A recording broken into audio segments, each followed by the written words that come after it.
Did you ever wonder where your garbage goes after you throw it away? Today we'll find out.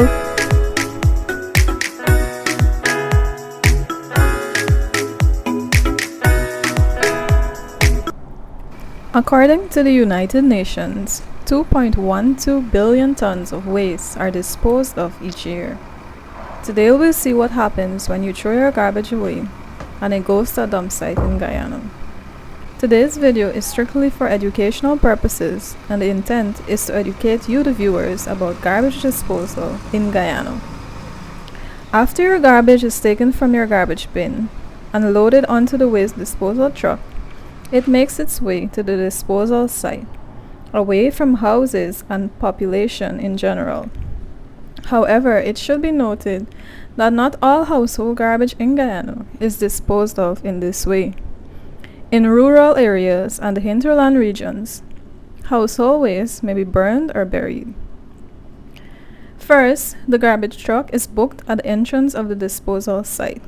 The truck's number, its contents, and the place of origin is recorded, and the garbage then makes its way to the next stop. A disposal company in Guyana may have almost 500 employees and service at least 60,000 customers. One garbage disposal company services 6 of the 10 administrative regions here in Guyana.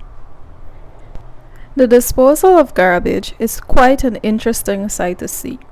Different parts of the disposal site caters for different types of garbage disposal.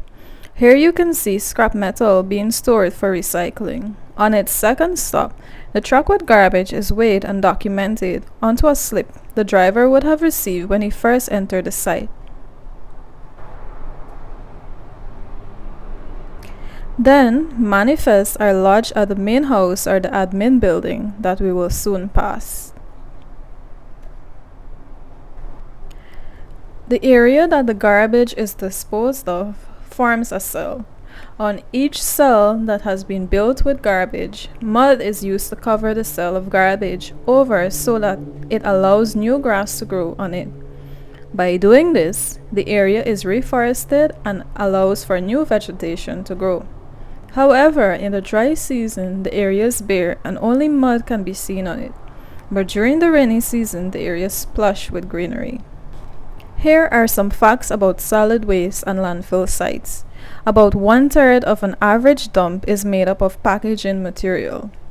The US, yes you heard me correctly, is the #1 trash producing country in the world at 1,609 pounds per person per year. Out of every $10 spent buying things, $1 or 10% goes for packaging that is then thrown away. Landfills are not designed to break down waste. They are only designed to store the waste. But garbage in a landfill does decompose, albeit slowly and in sealed oxygen-free environments.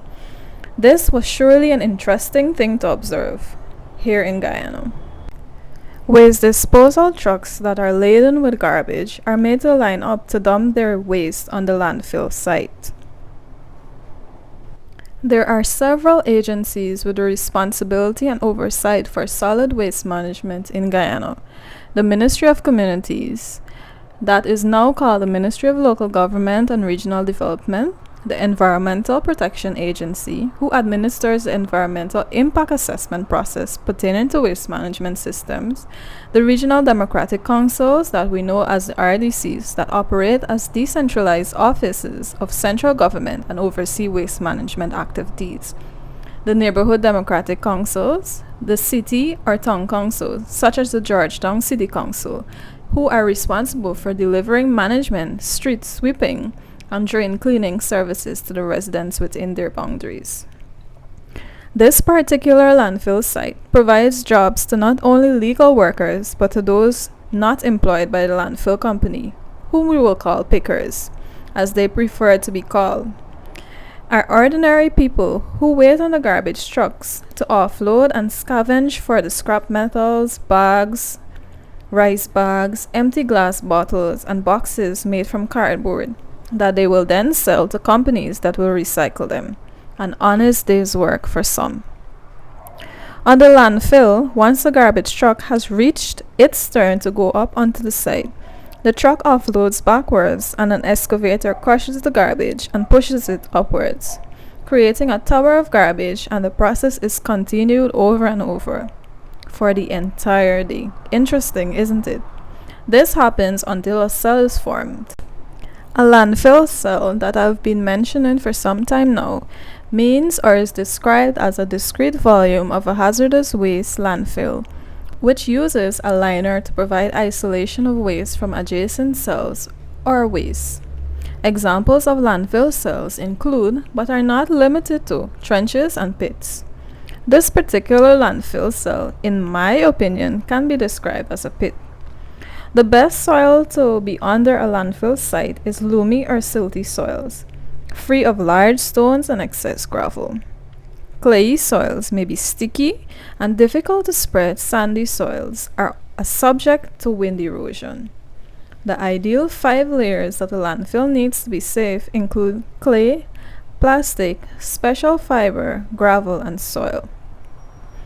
Taking community action for waste management. What can your community do?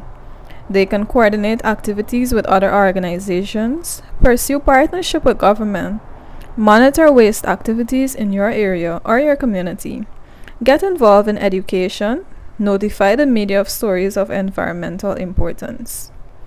Now, where can we get waste from, or what are the sources of waste that can be classified?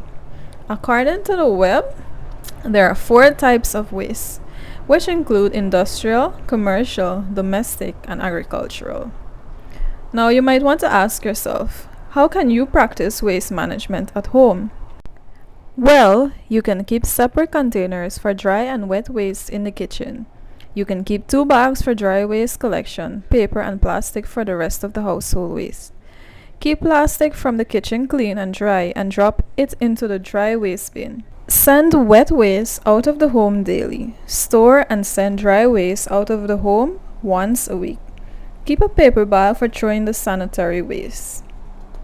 Keep glass, plastic containers rinsed of food matter.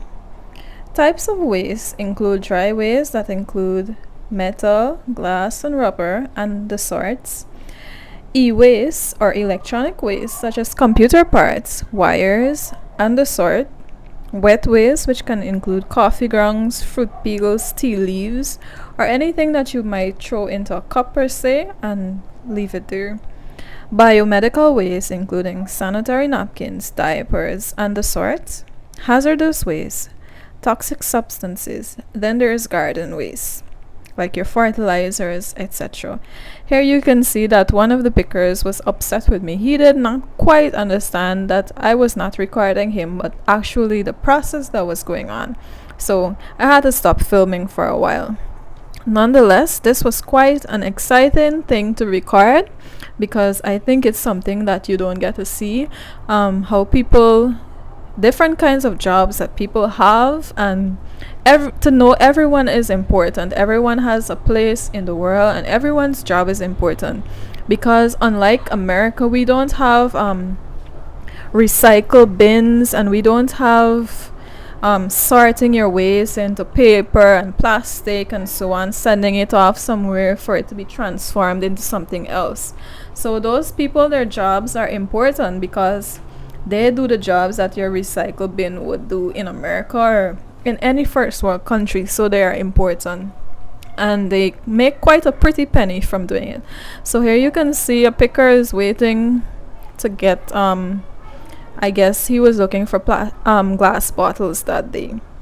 And here is a new site at this same landfill that I was at. I think this one is a Chinese model. These pipes that you see going upwards are there to collect the gas that would form when the garbage, all of it comes together and reacts. I think it's methane. If I'm wrong, please correct me. So they will use that, refine it, and I think you can use it for cooking gas. So there you can see, if you look quite carefully, when this truck offloads, you will see that pickers will rush to it. And that's it. Thanks for watching, guys.